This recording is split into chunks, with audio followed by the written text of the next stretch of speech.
Hey, what is going on, ladies and gentlemen? Welcome to Unlocking Excellence. I'm your host, Coach E, Eric Schwafel, and we're coming at you with a new episode today. So, y'all, before we get into it, please like, share, subscribe this podcast out, especially if you enjoy it. If you haven't already, would love to get a review from you, whether it's on iTunes or whatever platform that you're listening to this on. Y'all, today it's a little bit different, right? And I say it's a little bit different because we have a second podcast coming out this week, and this one is a story. Yes, a story. So I love telling stories. To give you a little bit of a background, for a long time, right, when I train people, right, in our group classes and everything like that, we give a little bit of motivation to start, whether it's elaborating on a quote or telling a story like this, or even telling a story, a victory of a client, or even a victory in my own life or something, a personal story. And the reason that I tell that is, man, storytelling is just, it's incredible. Like there is, to me personally, there's maybe just a few other effective ways to learn, right, that may be more effective than storytelling, but storytelling is definitely one of the most effective ways to learn. And the reason that I say that, right, is because it's a story. It's something that engages you and envelops you. It stimulates you. And this is the way that humans learn, man. We didn't always have paper and computers and all this digital stuff that we have now. Like, we literally told stories word of mouth, and that's how books were first like transferred, right? Like, it was word of mouth. So it's really something that goes back all the way to the beginning of the human race. It's stories, man. And stories, they help elaborate on language. They teach you new words. They allow you to feel things and experience things that you may not have experienced or felt before. So my objective and my intention here with these new stories is going to be to deliver some insight, right? And to maybe teach a story that you can use to motivate others, to motivate yourself, or whatever it might be. I promise I'm not going to have as long of an introduction on these as I'm going to have on other podcasts. But today's story, man, it's a good one. So it's called "The Obstacle is the Path," and I'm going to get into it here in just a second. But if you're distracted right now, take a moment, and it's just going to be a few minutes, to sit down. And right here, right now, if you're not sitting down, or if you're driving, then you're already sitting. Close your eyes for me. And if you're driving, don't close your eyes, but take a few deep breaths, right?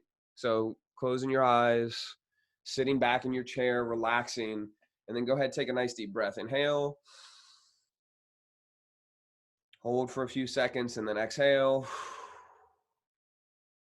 Now, you probably are asking yourself, why is this guy asking me to breathe, right? Inhale through the nose, hold for a second or two, and then exhale through the mouth. And the reason that I'm asking you to breathe is so that we can really ground you just for a few minutes, so that we can hear the wisdom in this story. Inhale in through the nose, and then exhale in through the mouth.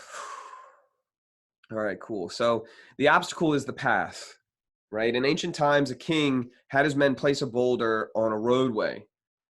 The king then hid in the bushes and wanted to see if anyone would move the boulder out of the way. Now, this king was very strange, right? In the sense of, he didn't act like a normal king. He did all of his kingly duties, but he also liked to see what the character, and he also wanted to see what the personalities of his people were like. He was very involved. Some of the king's wealthiest merchants and courtiers passed by and simply walked around it. You see, what the king knew is that he needed to surround himself with those who would actually take action, that would move things, and that would go forward. But it doesn't really tend to happen, right? So many people blame the king for not keeping the roads clear, but none of them did anything about it to get the stone removed.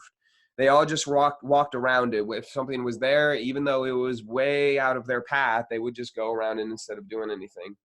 So one day a peasant came along, and he was carrying vegetables, and he was just walking, minding his own business. It was a beautiful day and the sun was out, and he saw this rock that was there. So as he approached it, he laid down his food and he laid down everything that he was carrying, and it really intrigued the king. You see, the king had never seen this before, somebody setting down their food and whatnot to look at the boulder. So the king, he had some fire, he was smiling, he was ready. So the peasant laid down his burden, he laid down the vegetables, and he tried to push the stone away.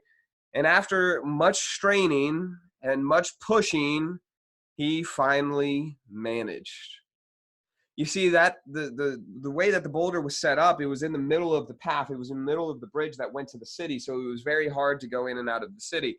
In fact, it was so close to the edge, the boulder was so close to the edge that one little bitty misstep, like walking on the edge of a skyscraper, you would fall. So after the peasant went back to pick up his vegetables, he noticed a purse that was lying in the road, and it had been where the boulder was. And the purse contained many coins, and it contained a note. And the king explained that the gold was for the person who removed the boulder from the road. The king didn't even show himself. He just left a purse full of gold coins there in the road for the peasant to see.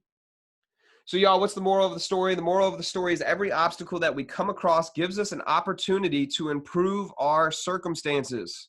Let me say that again. Every obstacle that we come across gives us the opportunity to improve our circumstances. While the lazy complain, others are creating opportunities through their kind hearts, through their generosity, and through their willingness to get things done. The obstacle is the way. A lot of times, the big boulder in our lives is fear.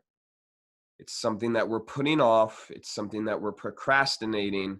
And it's something that we don't want to give our attention or our focus to because we're afraid. It's okay to be afraid. It gives you the opportunity to be brave, to be courageous, to have that intention to move forward and face your fear. If you don't face and confront your fear, you will develop anger, resentment, you will live in pain and misery, and you will blame others for that which you must remove in your life. And when you do remove that boulder that's blocking you, not only will your day improve, but everyone who comes across you will notice the difference because the boulder, the obstacle, is no longer there. So in helping yourself, you help hundreds, if not thousands, of people along the way. I hope you have a great day. I love you. You're unstoppable. And remember, the obstacle is the path. We'll talk soon. Peace.